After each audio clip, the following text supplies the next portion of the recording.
আমাদের আজকের প্রচার বা প্রকাশনার যেটা আমরা বলতে চাইছিলাম আমাদেরকে বলবো, কিন্তু সেটি না বলে আমরা শুধুমাত্র কয়েকটা পয়েন্ট শুধুমাত্র আপনাদেরকে বলে দিচ্ছি।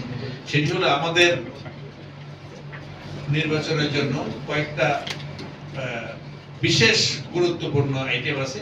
সেটি হলো আমরা ব্যালট পেপার তৈরি করতে হবে, ভোটের কেন্দ্র তৈরি করতে হবে, ম্যান পাওয়ার তৈরি করতে হবে, ভোটের বাক্স যেটি চাওয়া ছিল সেটা তৈরি করতে হবে। এই সব কিছু আমরা তৈরি করে ফেলেছি। এই সব কিছু আমাদের প্রস্তুত আছে, মানে আমরা যদি আর একদিন পরে আমাদের যে নির্বাচন, সেই নির্বাচনের সার্বিক প্রস্তুতি আমাদের হয়ে গেছে। আমরা শুধুমাত্র বলছি আমাদের 5টা ভবনে আমরা নির্বাচন করছি। সেই নির্বাচনে আমাদের 15টি বা 14টি হল, একটা হোস্টেল, এদের কেন্দ্র হবে। মোট 60টি রুমে আমাদের ভোট গ্রহণ হবে। সেই 60টি রুমের মধ্যে প্রতিটি রুমে গড়ে আমরা 400 থেকে 500 স্টুডেন্টের মানে ভোটারের ভোট নেব। এবং আমরা একটা ক্যালকুলেশন করেছি যে প্রতিটি শিক্ষার্থীর যে ভোট দেওয়ার টাইম, 40টা ভোট দিতে হবে 26টা কেন্দ্রে এবং 14টা করে হলে। 40টা ভোট দিতে গড়ে যে সময় লাগে তার থেকে অতিরিক্ত সময় ধরে আমরা গোপন কক্ষ তৈরি করেছি। এর পরিপ্রেক্ষিতে আমাদের শিক্ষার্থীরা যারা ভোট দিতে আসবে তারা স্বাচ্ছন্দ্যে তাদের পছন্দের প্রার্থীকে ভোট দিতে পারবে। আমরা আমাদের মানে নির্বাচনী যেই কেন্দ্রগুলো আমরা তৈরি করেছি, প্রত্যেকটি কেন্দ্র মানে আমাদের ভবনের ওই ফ্যাকাল্টির ডিনকে আমরা আমাদের রিটার্নিং অফিসার তৈরি বা মনোনয়ন দিয়েছি। এবং প্রায় ক্ষেত্রে বিভাগের চেয়ারম্যানরা প্রিজাইডিং অফিসার হিসেবে দায়িত্ব পালন করবে। এবং বিভাগ থেকে আমরা যে সমস্ত শিক্ষকদের মনোনয়ন চেয়েছি সেই অনুসারে যে তাদের তালিকা এসেছে, সেখান থেকে আমরা অ্যাসিস্ট্যান্ট প্রিজাইডিং অফিসার এবং আমাদের কর্মকর্তার থেকে পুলিশ অফিসার আমরা বানাবো। প্রত্যেকটি ভবনে এক একজন করে ম্যাজিস্ট্রেট থাকছে। এবং রিটার্নিং অফিসারকে সহযোগিতা করার জন্য আমাদের কেন্দ্র থেকে আমরা একজন কমিশনার প্রধান মানে সহযোগিতার জন্য থাকবেন। আর বিশ্ববিদ্যালয়ের যে সমস্ত প্রভোস্টরা আছেন বিভিন্ন জায়গায়, তারা ওই রিটার্নিং অফিসারকে সহযোগিতার জন্য ওখানে উপস্থিত থাকবেন। এবং প্রত্যেকটি কেন্দ্র থেকে আমরা যে সমস্ত মেটেরিয়ালস, আমাদের ব্যালট পেপার, অমোচনীয় কালি, তারপরে স্বচ্ছ ভোটের বাক্স, সবকিছু আমরা আমাদের চাকসু কেন্দ্র থেকে প্রতিটি ভবনে যাওয়ার পরে সেটি গ্রহণ করবে আমাদের রিটার্নিং অফিসার। রিটার্নিং অফিসার সেটি প্রত্যেকটি হলের জন্য যে আলাদা আলাদা প্রিজাইডিং অফিসার আছে তাদের কাছে এটা হস্তান্তর করবেন, তাদেরটা। এবং প্রিজাইডিং অফিসার প্রত্যেকটি কক্ষের জন্য নির্ধারিত শিক্ষার্থীদের জন্য প্রয়োজনীয় ব্যালট পেপার, তাদের জন্য অমোচনীয় কালি, এবং আরেকটা জিনিস হলো ছবিযুক্ত ভোটার তালিকা, যেটি আমরা অনেক কষ্ট কাঠখড় করে আমরা শেষ পর্যন্ত করতে পেরেছি। এবং ছবিযুক্ত ভোটার তালিকা, স্বচ্ছ ভোটের বাক্স এবং ব্যালট পেপার, গোপন কক্ষ, এভরিথিং রেডি।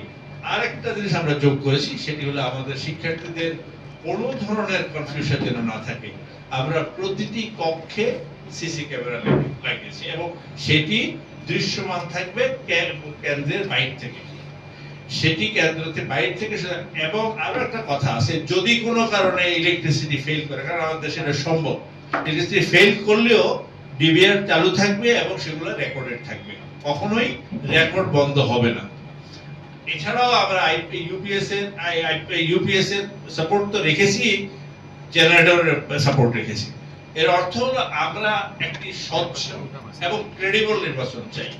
আমরা কে কোন দল করে, কে কোন প্যানেল করে, সেই কথাটিও কোনোদিন আমি আমার চাকসু কেন্দ্রে বসে জিজ্ঞাসা করিনি। প্রত্যেকটি শিক্ষার্থীকে আমরা বলছি, তোমরা এখানে যারা আসবে তারা শুধুমাত্র শিক্ষার্থী, শুধুমাত্র প্রার্থী, কে কোন দলের সেটা আমরা জিজ্ঞাসা করিনি। আর এই কারণে আমি যেটা দেখতে পাই, এই যে এতদিন পর্যন্ত নির্বাচন কার্যক্রম চলছে, আমাদের বিশ্ববিদ্যালয়ের শিক্ষার্থীরা, প্রার্থীরা অত্যন্ত আনন্দ ঘন অংশগ্রহণ করছে তাদের কার্যক্রমে, এবং আনন্দঘনভাবে তারা পরস্পরকে আলিঙ্গন করে তারা কিন্তু নির্বাচনী প্রচারণা চালাচ্ছে। এটি আমাদের জন্য অসম্ভব কাঙ্ক্ষিত একটা মুহূর্ত ছিল। আমি বিশ্বাস করি আগামী আরেকটা দিন মাত্র প্রচারণার বিষয় আছে, আগামী দিন, এবং এর পরের দিন 14 তারিখে প্রচারণা বন্ধ থাকবে। 15 তারিখ সকাল 9টা থেকে বিকাল 4টে পর্যন্ত কন্টিনিউয়াস ভোট চলবে। 4টার পরে যেই ভোট আমরা নেব, আমরা যেই ব্যালট পেপার যতটুকু ওই কেন্দ্রের ভোটার সংখ্যা ছিল সে থাকবে, সেই সংখ্যক ভোটার ব্যালট পেপার শুধু আমরা তাদেরকে দেব।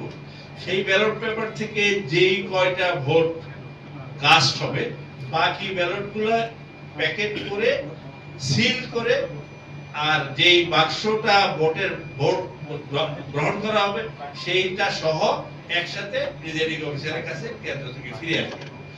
এই কেন্দ্র থেকে ফিরে আসার পর নির্বাচনী যে সমস্ত গণনার জন্য যে সমস্ত কার্যক্রম, সেটি অ্যাজ পার প্রোটোকল যারা নির্বাচন এই ভোট গণনার সাথে যে সমস্ত কার্যক্রম, ডিজিটাল কার্যক্রম জড়িত, সেটি পরিচালনা করা হবে।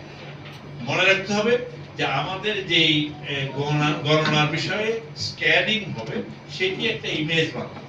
সেই ইমেজটাকে দুইটা প্যারালাল আমরা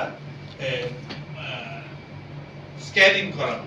সেটি এই জন্য সেটি আমাদের যারা আমাদের অন্য ভেন্ডর যারা এই কাজটা করবেন তারা করবেন আলাদাভাবে। আমাদের এখানকার যে আইসিটি সেল তাদের প্রোগ্রামার এটা আলাদাভাবে করবে। এই দুইটা এবং একজনের সাথে যতক্ষণ পর্যন্ত ম্যাচ না হবে ততক্ষণ পর্যন্ত ফলাফল গণনা ডিক্লারেশন হবে না। সুতরাং আমরা এত বেশি স্বচ্ছতা তৈরি করার প্রচেষ্টায় আছি, যেটি কখনো কোনো জায়গায় কেউ যদি প্রশ্ন তোলে আমরা যেন সম্পূর্ণভাবে নিজেদেরকে উপস্থাপন করতে সক্ষম হই।